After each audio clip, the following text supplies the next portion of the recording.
Nintendo has always been a controversial company. On the one hand, there are undeniable achievements like the original Game Boy, the Wii console, or the mighty Switch. On the other hand, there's the ill-fated Wii U console, the Power Glove from our previous video, and our today's guest, the Nintendo Virtual Boy. The idea that it was originally supposed to become a milestone in the world of gaming entertainment became one of the company's greatest failures. And today we're going to find out why. Get ready for a questionable virtual reality experience, and we're off.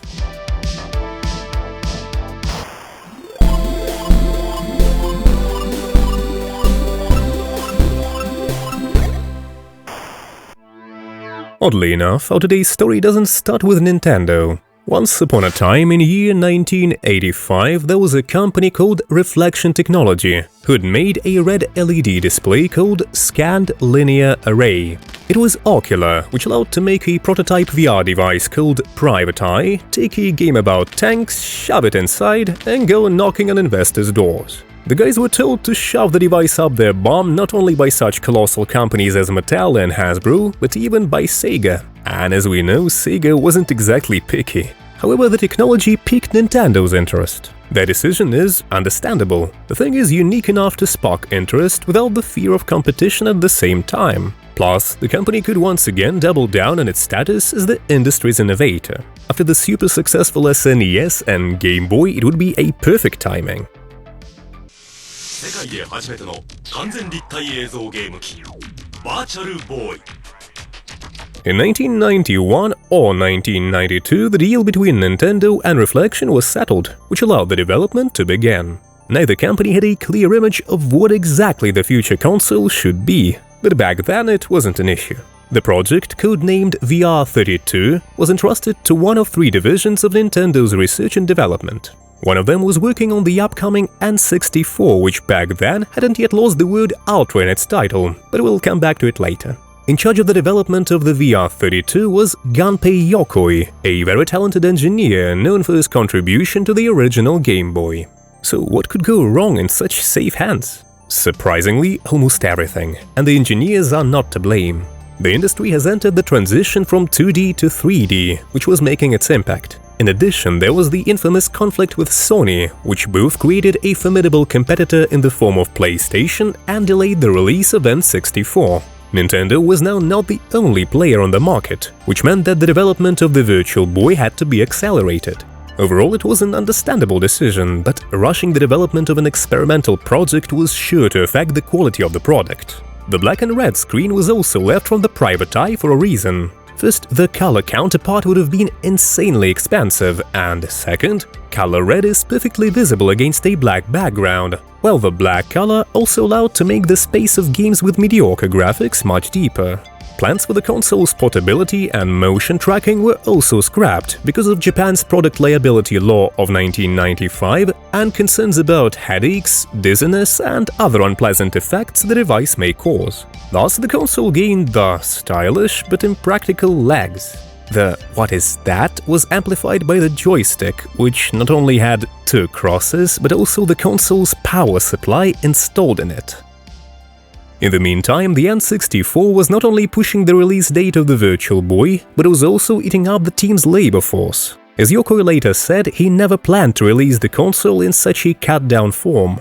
But still, in 1995 at E3 and CES, Nintendo's upcoming technological breakthrough was announced. Well, a crack-through, more likely.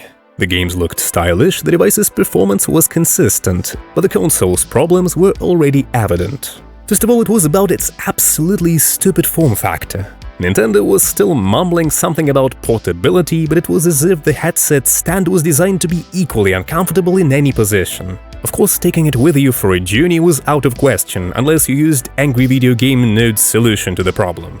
A list of hundreds of warnings about VR's possible side effects didn't help the situation either. First of all, the Virtual Boy actually made your head buzz and your eyes hurt, if not during the game, then the moment you snap back to reality. Secondly, it's hard to relax in a game when it says, "Don't play for longer than 15 minutes." The console's box says the same, all the articles are filled with panic. All in all, VR kills. So the form factor failed, the marketing was bad. But what's with the games? On the whole, the Virtual Boy titles can hardly be called bad. I'll start with a demo that was shown at the mentioned E3. It was called simply Racing Demo, lasted only 30 seconds and was nothing special. But what effect of immersion did it have? After the anaglyph and the active shutter, the image felt truly three-dimensional. Remember that in the video the picture is flat for obvious reasons, but in the headset there's the depth of the image, and everything looks much better. If you're wondering, you're now looking at a homebrew game that recreated the demo, because there are only a few seconds left of the original footage. There were other demos, such as a Mario platformer. It was never released, but the fans tried to envisage how it would have looked as well. In total, there were 22 games that made it to the release, some of which we're going to talk about right now. Without further ado, I'd like to show you the most famous and praised of them all, Virtual Boy Wario Land.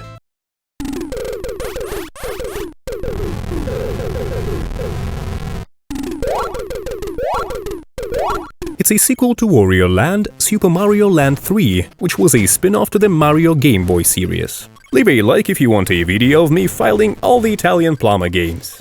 The premise of the game is simple. Greedy treasure hunter Wario flies to a waterfall to chill a little, discovers a cave with treasure and falls to the bottom.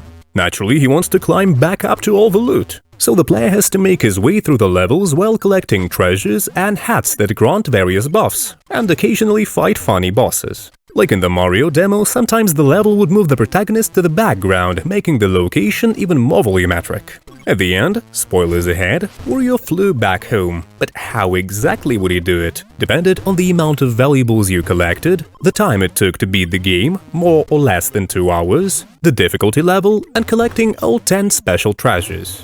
In total, the game could show as many as 8 variations of the main character's trip home. So in conclusion, it was a really nice game, and it's even a shame that it was locked within the Virtual Boy.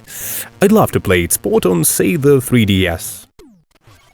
But surprisingly, the console came not with this game, but with Mario Tennis. Its name perfectly represents what the game is all about, regardless of how the mustached plumber and tennis are related. However, quite a long series of games has grown out of it, so it's probably just me being out of touch. What's more important is that it was one of the 4 launch games that the developers used to estimate the Virtual Boy's capabilities. Yes, the same team with the same Yokoi. The 3D here is quite excellent. The Nintendo ball flying in your face will keep me honest. Critics mainly complained about the absence of multiplayer. By the way, the Virtual Boy even had an expansion port for connecting consoles, only the cable was never released, so alas, your only choice is single player. The console also had 2 Tetrises. The first was 3D Tetris, which allowed you to see the usual gameplay from above, so to speak. The figures would fall into a volumetric glass, and the player had to place them, while taking into account the wider space. The use of virtual reality here is almost completely justified, while the picture looked minimalistic but decent. The second is called V-Tetris and raises a lot more questions. It is as standard a variation of the game as you can imagine. There isn't even much to say about it. The stars in the background looked rather cute flying towards the player, but it doesn't explain why the Virtual Boy needs this game in the first place. Okay, let's have a look at something truly VR.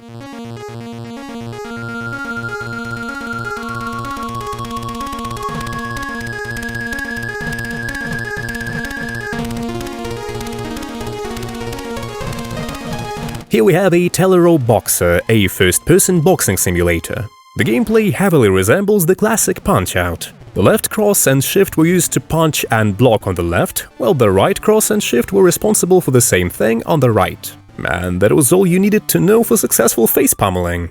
Story-wise, we were in the 22nd century, where robots had become so common that they were being used in boxing. The player was given a whole set of such robots with their own looks, moves and stats. In terms of the visuals, the Telero Boxer was very good. Even on the footage, the game looks very volumetric, while on the console it truly allowed you to finally feel the very virtual reality.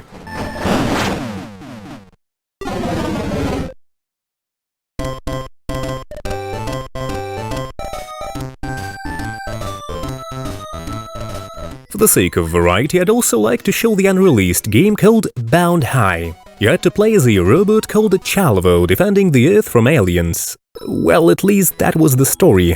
While in the game, our goofball was jumping on platforms, hitting enemies and trying not to bump into dangerous obstacles. The game had pickable boosters, bosses and bonus levels. Long story short, even in the game's leaked unfinished ROM, there was a whole bunch of content. Naturally, Bound High was discussed as the most promising game of the Virtual Boy, but alas, the game was cancelled due to the commercial flop of the console.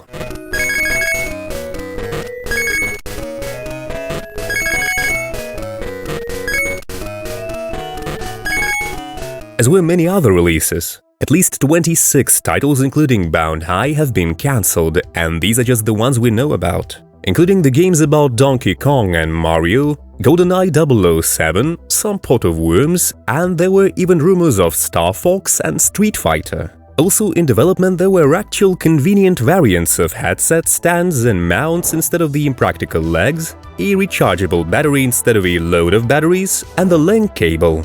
Looking at the remaining versions of the games, it's safe to say that the potential was there, and the console could have been presented in a much more favorable light. But what happened, happened. As I said, the released games can hardly be called bad, but at the same time, most of them are not exactly what you'd expect from virtual reality. The most obvious thing you can imagine on a VR console is something first-person, and the console hardly had any such games. Fiddling with the parallax and the depth levels is cool and all, but the developers failed to choose the vector of development for the VR, as they did in the 80s. That's why we have a usual Tetris with volumetric stars on the background. Nintendo itself had put quite a lot of spokes in the wheels of development as well, allowing third-party developers to make games in the Virtual Boy only once in a blue moon. The company still wanted to personally control the quality of its products, which resulted in a dictatorship of sorts.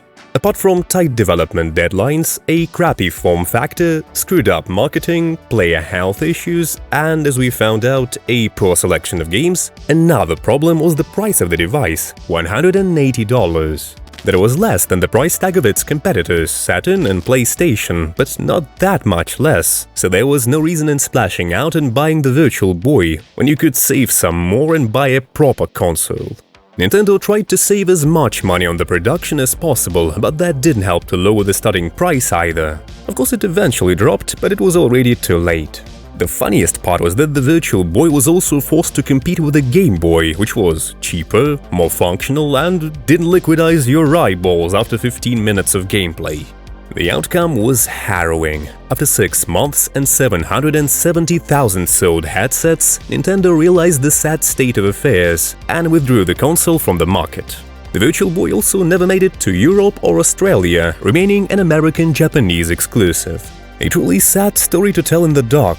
An extremely ambitious and innovative project was ruined because of so many problems that hardly anything could have saved the day. In fact, it was an Oculus Rift, which somehow ended up in the wrong place in the wrong time. Back then, a color screen would have cost any player an arm and a leg.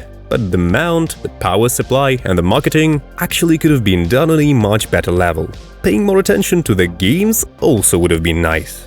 All the more since time has shown that the invention of Yokoi Steam isn't hopeless. For example, not so long ago, some enthusiasts have managed to replace the Virtual Boy controller with a regular gamepad, change the colors of the games, and even put the console in the form factor of a regular portable. The opposite has also been done, which is why the Virtual Boy can now be run on Google Cardboard, Samsung Gear VR, and Oculus Rift, where you can simply display the picture on a regular screen and emulate it on your PC. The situation with the games is even more epic. There are various demos that you can play, ports of other games like Kojima's Snatcher, and original titles. Another fun fact, the Virtual Boy appeared in Luigi's Mansion 3 as a device with a map and other similar game information. Hello? The main cultural legacy of this experiment conducted by Nintendo is a clear demonstration that the industry is not yet ready to enter the realm of virtual reality. The technology is still raw, there's still no understanding on what to do with the VR, so after the Virtual Boy, everyone lost interest in the new uncharted territory. Other less-known failures didn't help the cause either. For example, did you know that Sony had their own similar device long before the PSVR? I had never even heard of the thing before I started working on this video, but here it is. Please welcome the 1997 Sony Glastron. The glasses were supposed to replace the computer screen. They shine directly into your eyes and that was about it. On the other hand, they supported 800 by 600 resolution, which was pretty cool for 1997. Later on, other similar glasses and headsets appeared, such as the Seos 120/40 HMD from 1999. Its functionality is about the same, so I only decided to mention it in the video because of its exquisite shape. Attempts to make more headsets and helmets lasted roughly until 1999. Then the developers decided to concentrate on more important and relevant tasks. I'm sure all of you remember how and with whose help did the VR come out of the shadows, but we'll talk about it next time. As for the Virtual Boy, well, it's sad. What else is there to say? What's comforting is that it stopped neither Nintendo with their experiments in methods of playing games, nor the VR with its upcoming renaissance. So don't let it stop you from leaving a like button, smashing the bell button, and sharing with us if you are familiar with red and black glasses and what are your thoughts on them down in the comments. Stay tuned.